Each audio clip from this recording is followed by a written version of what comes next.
परमपिता परमात्मा पूर्ण ब्रह्म सारी सृष्टि के रचनहार, सारी सृष्टि के मालिक, कुल धनी कुल के मालिक कबीर परमेश्वर जी की असीम रजा से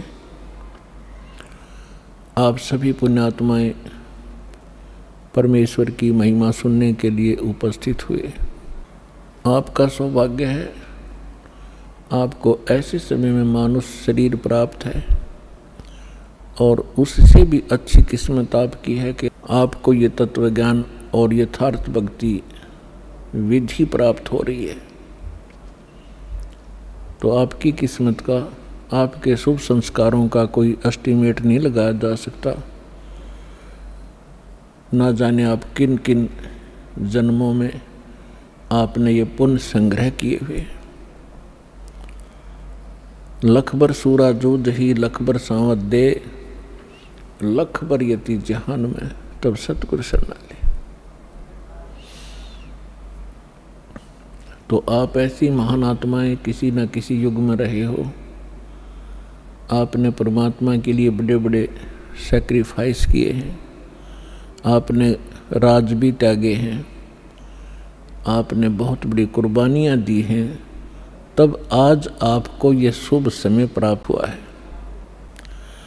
धन्य है आपके माता पिता जिनसे जन्म हुआ।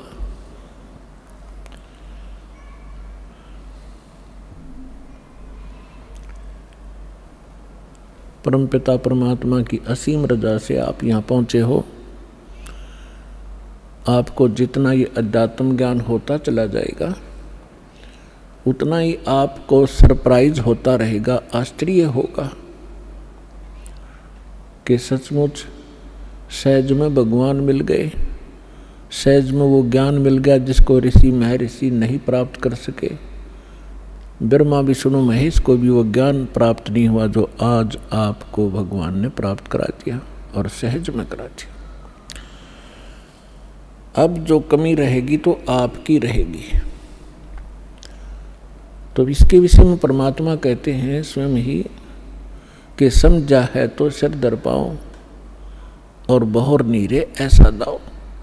यदि आपको ये ज्ञान समझ में आ गया कि हम कहाँ रह रहे हैं और किस उद्देश्य से हम जी रहे हैं और हमने करना क्या चाहिए था, हम कर क्या रहे हैं, तो अब सिर पे पैर रख लो।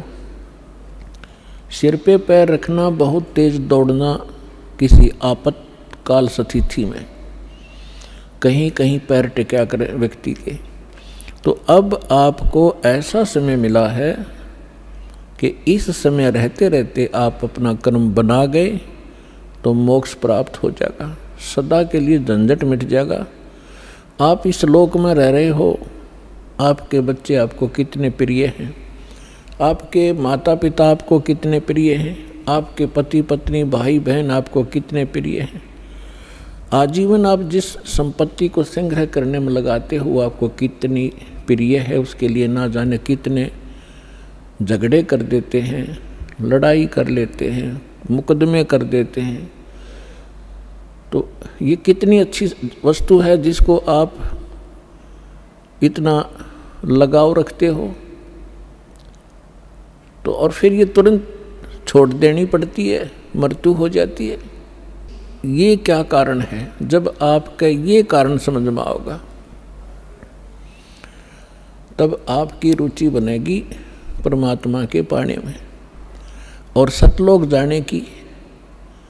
अन्यथा ठीक है, जैसा करोगे अन्य कहीं आपको ऐसा स्थान नहीं मिलेगा जहाँ आपकी भक्ति शास्त्र अनुकूल हो। और शास्त्र अनुकूल साधना करने से आपके इतने शुभ संस्कार बन जाएंगे, यदि पार नहीं हुए तो आप ना जाने कितनी बार तो देवता बनोगे इस भक्ति से। इतनी महत्वपूर्ण भक्ति है, इतनी कीमती है, इसकी इतनी वैल्यू है। और ना जाने कितनी बार पृथ्वी के राजा भी बन जाओगे अपने ही पुण्य कर्मों से। और फिर उससे भी अधिक आप फिर कुत्ते गधे सुअर भी बनोगे। तो इस झंझट से छुटकारा पाने का अब समय आ गया है। अब इसको चूकना नहीं है। बुद्धिमान व्यक्ति हो एजुकेटेड होगे, परमात्मा ने हर तरह से रजा बख्श रखी है, आपको शिक्षित किया, सदग्रंथों से दास को परिचित किया और फिर ऐसे इंस्ट्रूमेंट बना दिए कि आप घर बैठे देख सकते हो। अब भी कोई परमात्मा प्राप्ति नहीं कर सकेगा, सतलोक जाने की इच्छा जिसकी नहीं बनेगी, तो फिर वो मनुष्य के शरीर में पशु ही है, मनुष्य नहीं है। इस ऐसा ज्ञान परमात्मा ने आपके रूबरू करा दिया है।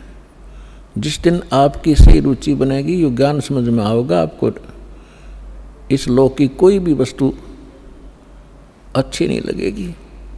इंद्र दा राज काग दा बेष्टा, स्वर्ग के राजा की गद्दी भी आपको ऐसी बुरी दिखाई देगी जैसे काग की बींट होती है, टट्टी होती है। और अब तक हम एक सरपंच बन जाओ तो काग पीटते फिरें, एमएलए बन जाओ तो पता नहीं के बन गए, मंत्री मुख्यमंत्री बन जाओ इस छोटे से टुकड़े के, तो हमारी बुद्धि खराब हो जाती है। इस ज्ञान से सेटिंग होगी, यहाँ से इच्छा हटेगी। आपने देखे होंगे मुख्यमंत्री हेलीकॉप्टर से जा रहे थे, आगे उनके स्वागत के लिए माला लिए खड़े थे, रास्ते में क्रैश हो गया हेलीकॉप्टर और उस भगत जी के हड्ड भी ना पाए कि 3 दिन तक। तो खाक है यह जीवन। तो आपने गहराई से सोचना पड़ेगा। ये कोई डूम बाट के गीत नहीं है, परमात्मा का बता आध्यात्मिक मार्ग है। और परमात्मा कहते हैं ये कहन सुन की बात नहीं है, ये कर पाड़ने की।